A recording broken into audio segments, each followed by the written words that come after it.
Hey, this is Baby.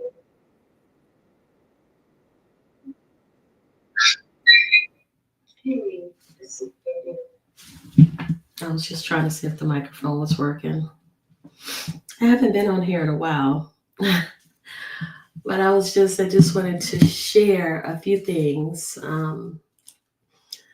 because I just wanted to vent about a situation that took place with me. And I was looking on YouTube and I saw some other people sharing some of the same things I have experienced before, or I'm experiencing right now.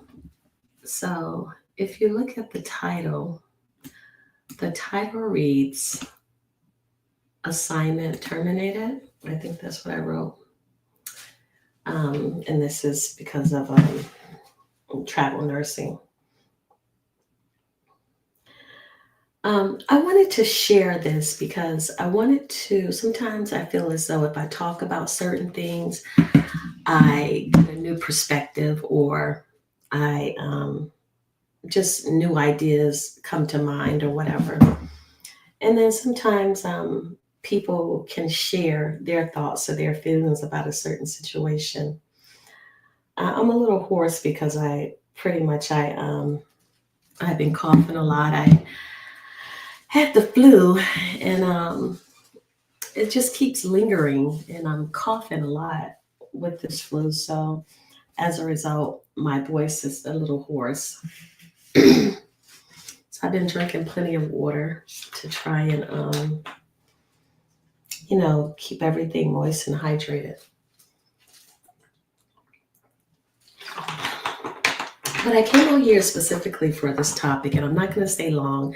I think my max is like 30 minutes because I have some other work to do, even though it's early in the morning, past midnight, but I have other work to do.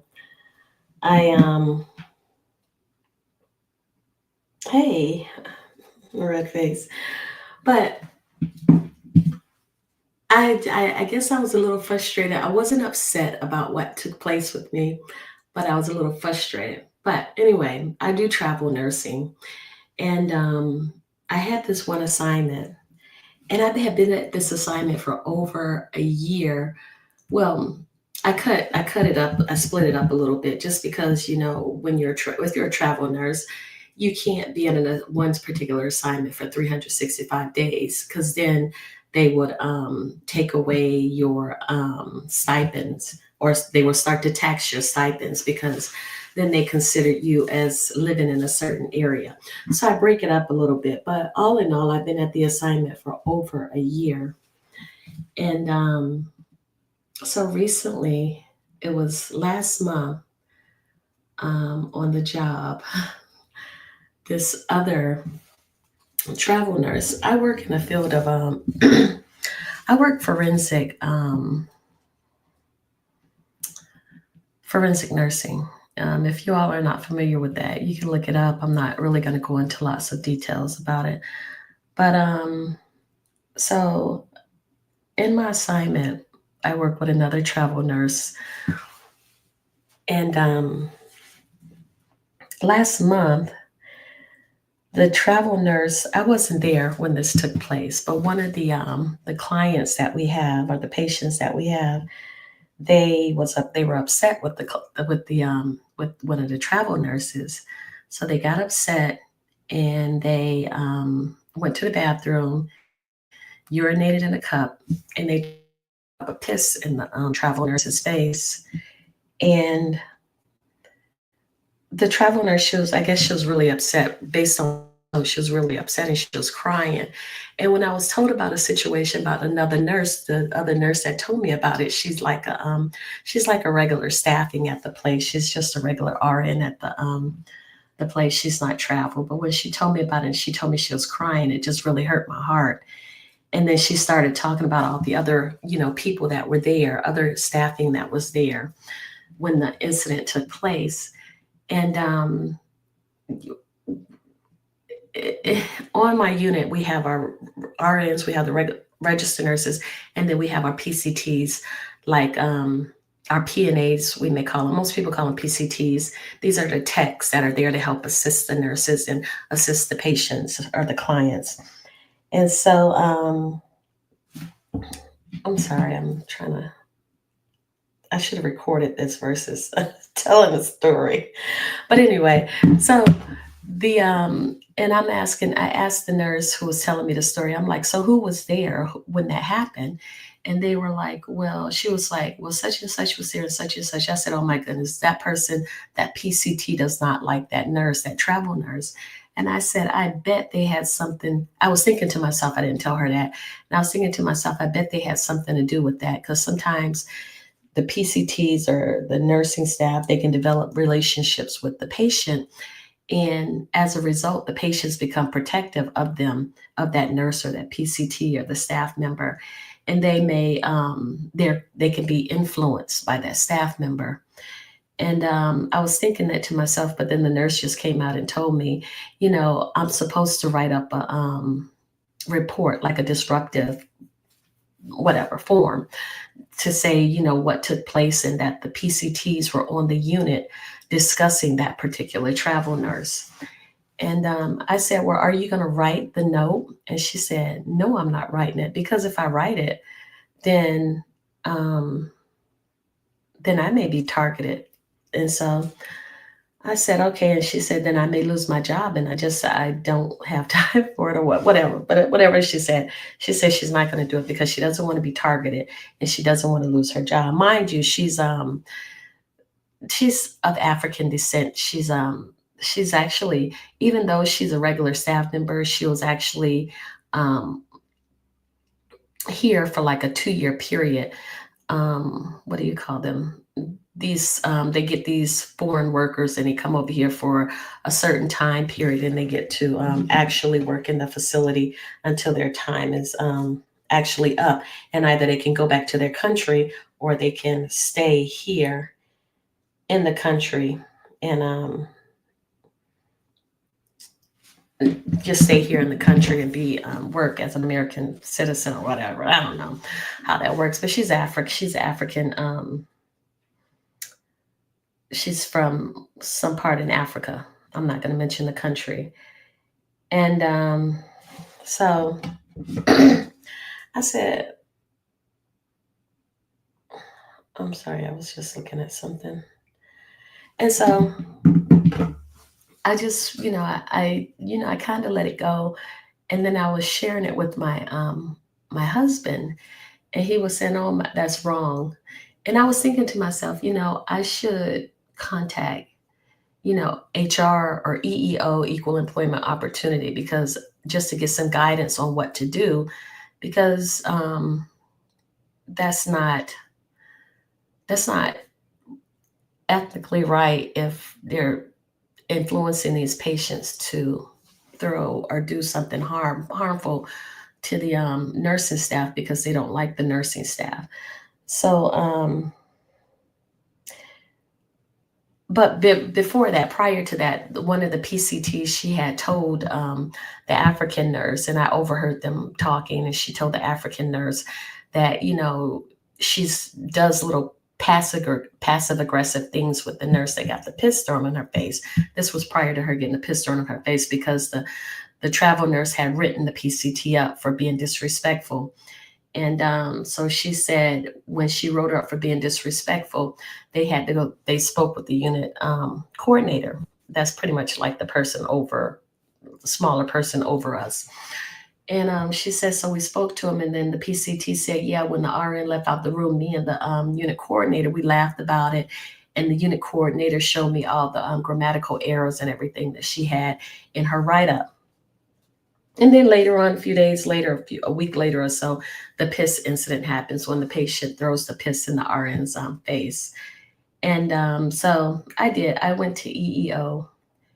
And mind you, I started working there in like 2023 as a travel nurse, and they kept renewing my contract, renewing my contract until the point I can't renew it because of 365 days. So I have to take a break. And then I can come back, and they even accepted me back, and they renewed me again. And then so this contract here was supposed to end in March, but it wind up being terminated yesterday because they the last week, I think it was like Thursday or Friday, maybe it was Friday, one of the RNs in charge came and told me, well, the unit coordinator wants you to sign this piece of paper. And the piece of paper was about me being calling out at least three or more times. And mind you, my new contract with them had started in July. I had renewed in November. And so, of course, I've called out at least three times because, damn, I mean, we're not robots. We're human. We get sick. We don't feel well sometimes. And sometimes we just need to call out. But I think maybe it was standard protocol. And, but I was looking at the paper, and it said like I called out once in July, once in November. Mind you, you see how far apart the dates are. Then I called out in December, and then I called out again towards the end of January. So on the paper it says you will get this form if you called out at least 3 days or within 24 hours, because you can work an 8-hour shift, then you get 24 hours or 3 days. And so, and I was looking at it, and I like, if that's the case, then she's like almost 60 days late in giving me this paper. So why is she giving me this paper almost 60 days late? Because it's been about 60 days since I called out the third time. And is she giving it to me because I called out the fourth time? But I think she's giving it to me because I went to human resource, and I was inquiring about speaking with someone in EEO. But yeah, I'm military. I understand. EEO, that's who we go to when we have like issues, discriminatory issues or other issues in the workplace. And so I'm not really familiar with this sector. And I'm prior military anyway. And I'm not really familiar with how to go up the chain in this particular incident. So I called human resource, and the guy immediately called me back, and he said, yeah, we can talk. I can talk to you, the guy in human resource. And this was like maybe 2 weeks ago. And I spoke with them, and I explained to them, what took place, and how the RN, that the regular RN staff does not want to report the behavior of the PCTs because they're afraid that nothing will happen, and that they would be targeted or they will lose their jobs. So they're afraid to report anything to the unit manager, considering, or the unit coordinator. The unit coordinator, considering that she laughed about when the travel RN wrote the PCT up. And so that was about 2 weeks ago. After I spoke with the guy in human resource, less than a week later, I received the email about something about an error that I had. She said, oh, you need to explain to me when you did this, when we did restraints. Sometimes we do restraints on our patients. And when we do like restraints, we have to check their vitals, make sure we check their vitals. We have to assess their vitals each time or whatever. And she said, why didn't you initially assess their vitals? And I sent her an email back, and I showed her where the vitals were assessed. They just weren't on the paper that she was looking at. And she said, okay, thank you. And then less than a week later, she gives me this she gives me this other paper about my absences. And she didn't give it to me. The other charge nurse had given it to me. And she said, because the other lady wasn't there or whatever to give it to me. And I looked at it, and I saw some errors with the dates, and I underlined the errors and everything. I'm like, what type of date is this? It was really a typo. But, in situations like this, you don't know if that typo was purposefully or if it was inadvertently done. And so I and so I wrote a line under it. And then the charge RN, she's like, "Are you gonna sign it?" I said, "No, I'm gonna just take a look at it and I'm gonna make some copies." And so that's what I did. I took the paper home and I left the original copy with her. And so I was off for a few days because I had 2 days off from work. And then, of course, I wasn't feeling well. I was coughing really bad and I had been up the whole night. And when I'm off from work, like if I get 2 days off, I go home. I went home and my husband was like, "You can't go to work because you sound awful, and I mean you're like extremely sick." So now I called out from work because I was sick. I mean, the last time I was at work, my the flu had already started, and I was coughing so bad, feel like I was choking, and I had to go into another room. And I coughed for at least 2 minutes, and I feeling like I want to bring something up, but I couldn't. And so I didn't go to work Monday. And then I went to the doctor on Tuesday, and the doctor said, "Good, you didn't go to work on Monday. So I'm going to give you a sick slip so you don't, to let them know that they need to excuse you for being out of work on Monday and Tuesday." Well, when Tuesday came around towards the afternoon. No, Wednesday. So I'm off Tuesday. I took off Monday and Tuesday because I was sick. I didn't want to go to work when I was extremely sick. And mind you, I got the freaking flu at work from the RN who was too afraid to report the PCTs. She came to work coughing really bad, and she got me and the other another RN sick.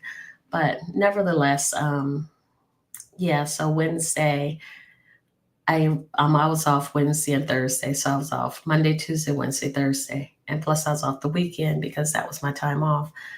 But so my recruiter calls me and he says they decided to terminate your contract early for not signing a paper, the paper about the absence, notifying me about the absence. I said I didn't sign the paper because on the back of the paper it has a section for comments, and I wanted to get my thoughts together and put a comment down there. And then he said, "Oh wow," and I said that's really petty for them, because they renewed my contract so many times, and they always say so many great things about me. So then why all of a sudden they she's going to terminate my contract early. And my thought is because I reported the behaviors to human resource. As a matter of fact, I believe that's what it is because I reported the behavior to human resource. So my recruiter said he's going to call me back. I wouldn't want to go back there. He said, "Would you want to go back there if I speak to them or if I get the account manager to speak to them and, let them know what took place or whatever?" And I said, "No, I don't. I wouldn't want to go back, but it wouldn't hurt to see what they would say." So he said he's going to talk to the account manager and, see what's going on. But I've already spoke with another recruiter because when you a travel nurse and you got to be on your P's and Q's, you can't just sit around and think that, another job is going to come just landing your lap from out of the sky. You have to be on it, and you have to constantly be in contact with different recruiters and always have something like, in the making. Like there's a possibility that you can do something else because you never know what can happen. But yeah, so my assignment was terminated before my March contract, before the contract ended in March.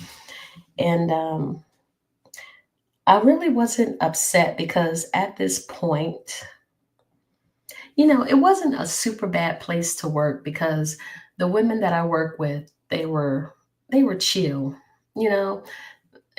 We like things quiet. We kind of kept it quiet and everything. But they were a little scary because some of them were foreigners and they were working there and they were always afraid because they don't know, they can get fired. And then it's a possibility they may have to go back to their country or they may have to um, pay a breach of contract or whatever. So that's the only problem I had with that.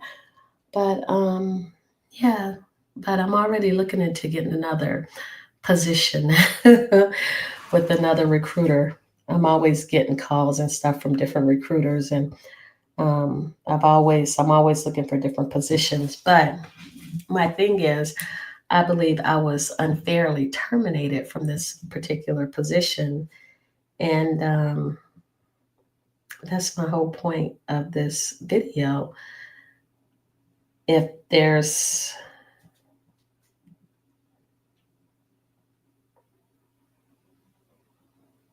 I'm listening to I'm reading this. I don't care. But my I would really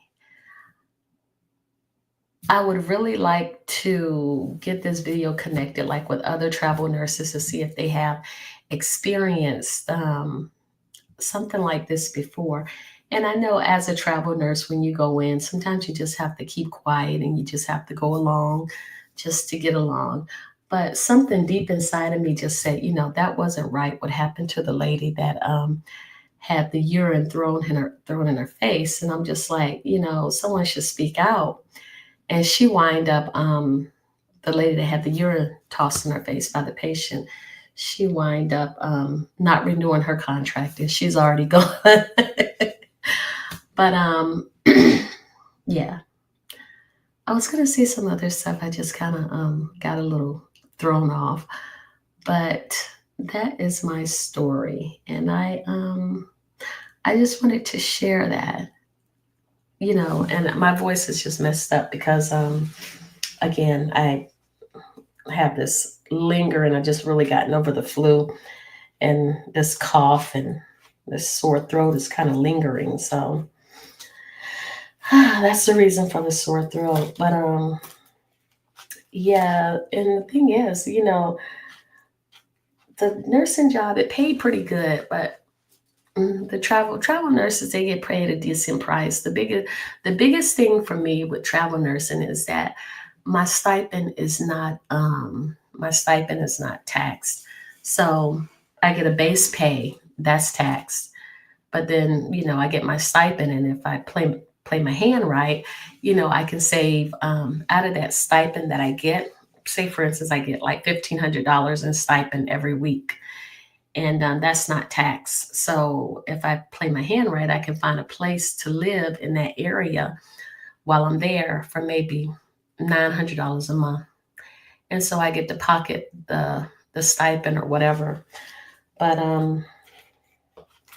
yeah, so that's over. And I'm somewhat happy because I have other things going on.